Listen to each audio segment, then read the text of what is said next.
दलित कल्याणाबद्दल भाजप आणि काँग्रेसच्या सत्ता काळातील अनुभव. नमस्कार. आज आपण दलित समाजाच्या कल्याणावर चर्चा करणार आहोत. विशेषतः काँग्रेसच्या शासन काळातील आणि भारतीय जनता पार्टीच्या भाजप सत्ता काळातील दलितांसाठी राबवलेल्या विविध उपक्रमांवरती आपण एक दृष्टिक्षेप टाकणार आहोत. या दोन्ही पक्षांनी दलित कल्याणासाठी काही उपक्रम सुरू केले, मात्र त्याच वेळी काही ठिकाणी दलितांवरती अत्याचाराच्या घटनाही घडल्या आहेत. काँग्रेसच्या सत्ता काळात दलितांवर झालेले काही अत्याचार, काँग्रेसच्या सत्ता काळात दलितांच्या उन्नतीसाठी काही महत्त्वपूर्ण पावले उचलली गेली, तरी अनेकदा दलितांना जातीय अत्याचार आणि भेदभावांचा सामना करावा लागला. जातीय अत्याचार आणि हिंसा. काँग्रेसच्या सत्ता काळात अनेक दलितांनी जातीय अत्याचार आणि भेदभावाचा सामना केला. अनेक प्रकरणांमध्ये दलितांचा हक्क नाकारला गेला किंवा त्यांना हक्कांपासून वंचित ठेवले गेले. त्याचंच एक मोठं उदाहरण म्हणजे खैरलांचे हत्याकांड 2006. महाराष्ट्रातील खैरलांच्या हत्याकांडांमध्ये देशभरात तीव्र संताप निर्माण झाला आणि एका दलित कुटुंबाची क्रूर हत्या झाली, ज्यामुळे दलित अत्याचारांविरोधात मोठी जन आंदोलने उभी राहिली. अत्याचार प्रतिबंधक कायदे. काँग्रेस सरकारने SC/ST अत्याचार प्रतिबंधक कायदा लागू केला, जो दलितांना संरक्षण देण्यासाठी महत्त्वाचा ठरला, ज्याची अंमलबजावणी पूर्णतः प्रभावी ठरली नाही आणि अनेक घटनांमध्ये न्याय देण्यास सुद्धा विलंब झाला. भाजपच्या सत्ता काळातील दलितांसाठी सकारात्मक बदल. भाजपच्या सत्ता काळात दलितांसाठी अधिक ठोस पावले उचलली गेली आहेत.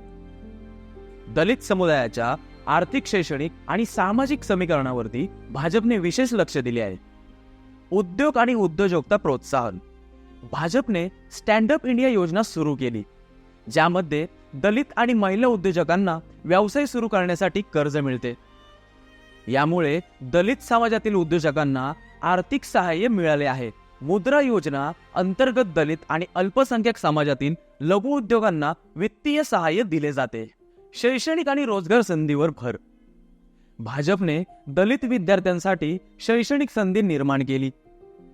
विविध शिष्यवृत्त्या आणि आर्थिक सहाय्याच्या योजनांमुळे दलित विद्यार्थ्यांना उच्च शिक्षण घेण्यासाठी संधी मिळालेली आहे.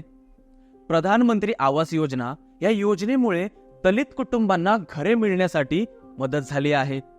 राजकीय प्रतिनिधित्व. भाजपने दलित समाजातील मोठमोठ्या नेत्यांना महत्त्वाची पदे दिली आहेत. यांची भारताच्या राष्ट्रपतीपदी निवड झाली आणि यामुळेच दलित समाजाला सन्मान आणि राष्ट्रीय पातळीवरती प्रतिनिधित्व मिळाले. अत्याचारांच्या घटनेमध्ये कमी. भाजप सरकारने SC/ST प्रतिबंधक कायद्यात सुधारणा करून त्याला अधिक कठोर केले आहे. त्यामुळे दलित अत्याचारांच्या घटनेमध्ये कमी झाली आहे. सामाजिक कल्याण योजना. प्रधानमंत्री उज्ज्वल योजना अंतर्गत दलित कुटुंबांना मोफत गॅस सिलेंडर आणि गॅस कनेक्शन दिले जात आहेत, ज्यामुळे महिलांचे जीवनमान सुधारण्यास मदत झाली आहे. OBC आणि दलित मतबँक सध्याच्या राजकारणाचा केंद्रबिंदू. OBC आणि दलित मतबँक हा सध्याच्या भारतीय राजकारणातला एक महत्त्वाचा घटक बनलेला आहे. काँग्रेसच्या काळात दलितांचा अपमान आणि दलित नेत्यांचा बहिष्कार झाले, त्यामुळे अनेक दलित मतदार आता भारतीय जनता पार्टीकडे वळलेले दिसतात. या बदलाचा परिणाम गेल्या निवडणुकीतही स्पष्ट झाला. लोकसभा निवडणुकीतील राजकीय समीकरणे. यंदाच्या लोकसभा निवडणुकीत सत्तेच्या फेरबदलावर या राजकीय समीकरणांचा प्रभाव असेल. उत्तर प्रदेश आणि महाराष्ट्र हे दोन्ही राज्य दलित राजकारणाशी घनिष्ठपणे संबंधित आहेत. महाराष्ट्रात काँग्रेसबद्दल दलितांचे मत हे जलद गतीने बदललेले आहे. काँग्रेसला फक्त सत्ता हवी आहे, मग ती कोणत्याही किमतीवर, हे सर्व मतदारांना आता समजलेलं आहे. दलित समाजाचे उदात्तीकरण.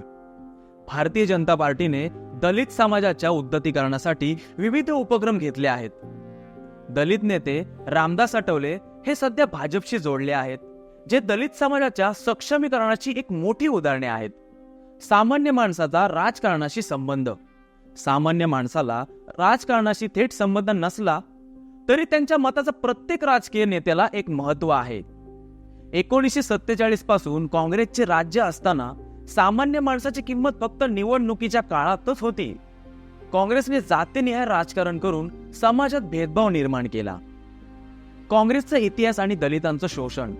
काँग्रेसने अनेक वर्ष दलित समाजाचा वापर केवळ स्वार्थासाठीच केला आणि स्वातंत्र्यपूर्व काळापासून दलितांचं शोषण चालू आहे आणि बाबासाहेब आंबेडकरांनी याविरुद्ध मोठे कार्य केले, परंतु काँग्रेस सरकारने बाबासाहेबांना योग्य मान्यता दिली नाही.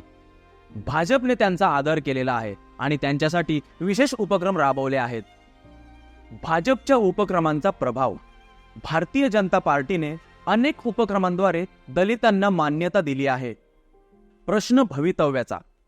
अलीकडे राहुल गांधी यांनी अमेरिकेमध्ये आरक्षणाविरोधी एक जे विधान केलं आहे, त्यामुळे समाजातील विविध गटांकडून काँग्रेसवरती टीका सुरू झाली आहे.